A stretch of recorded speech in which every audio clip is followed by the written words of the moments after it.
Ni hao, what a pang yao tsai Zhongguo. Wo jiao Thomas Geiger, and today I'm presenting you here on efeng.com the new Volkswagen Passat.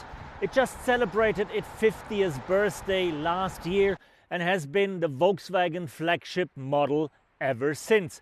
In Europe, mainly as the station wagon as we have it here, in the rest of the world as a limousine. And even if the ID.7 is kind of its electric successor, Volkswagen is sticking to the tradition and bringing a new Passat right this summer.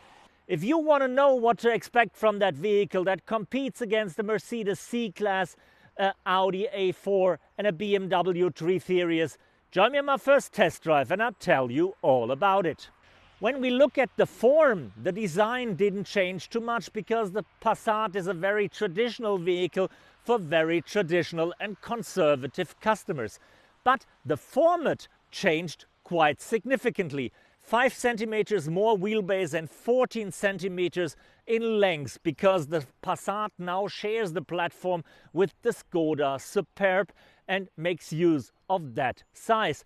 And this increasement is mainly for the rear seat occupants and most of all for the trunk, making this car to a true competitor for cars like a Mercedes C-Class, an Audi A4 and a BMW 3 Series, because the volume brands almost have disappeared from this segment. There is no Toyota in this segment anymore, there is no Ford Mondeo anymore, and even the Opel Insignia is gone. So if you're based in a volume brand and you need lots of room without going to an SUV or a van, the Passat is the car to stick to. But now let's hop in and let's go for a ride. When it comes to the interior of the Passat, Volkswagen is following the actual design language, meaning we have the huge center screen with the slider bars down there. We have a digital cluster instrument. We have the gear lever moved from the center tunnel behind the steering wheel to make room for smartphone wireless charging, for USB-C chargers, for cup holders, and even a console down here, which is very versatile and gives you the chance to adapt it to all your storage needs, same as the whole car. But we're not talking about design only. A car is mainly for driving, so let's go for a first ride. While the ID.7 is embracing the Generation E with its all-electric drivetrain, the Passat tries to bridge the gap between the old world and the new world, meaning we have two significantly improved plug-in hybrids for all the people that want to go electric, with 204 or 265 horsepower and with a battery almost doubled in size compared to the outgoing model. Almost 20 kilowatt hours of capacity, translating into ranges of up to 100 kilometers. And with better charging speed than ever. The battery can not only charge with 11 kilowatts now on AC, no, for the first time ever, the Passat plug-in hybrid can also charge DC with at least 50 kilowatts, making the stop at the charger a very quick one, opting for espresso instead of latte macchiato. But on the other hand, Volkswagen is pleasing the traditional customers with TSI engines, so pure petrol turbo engines, and most of all with TDI engines.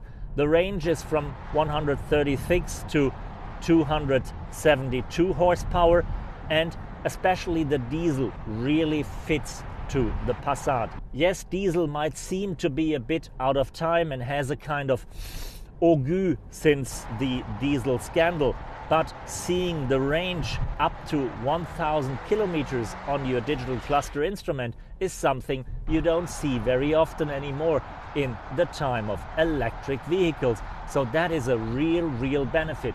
And the other thing is you have just a lot of torque, making the drive very easy and very controlled. And if you have to accelerate and to overtake, it's just a punch of your pedal and you go. So for me, I'm really happy that Volkswagen is sticking to the diesel in the Passat, because this is the long Autobahn cruiser and it's perfect fit for a car like the Passat. Yes, with 4.92 meters in length, the Passat is almost upper class, and it's a huge vehicle, but it is so for one main purpose, and that is the trunk. 690 liters of trunk space, even with the rear seat up. That's just a tremendous amount of luggage that you can haul into the car. And if you fold the rear seats down, it's 1920 liters, making it almost a truck for moving from one apartment to the other. So there's almost nothing that you might have to carry that the Passat can't bear.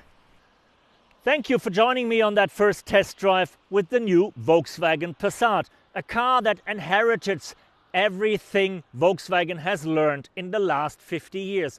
Yes, it might not be the most sexy, the most attractive vehicle on the market. It does not have the sex appeal of an SUV and not the fanciness of an electric ID.7.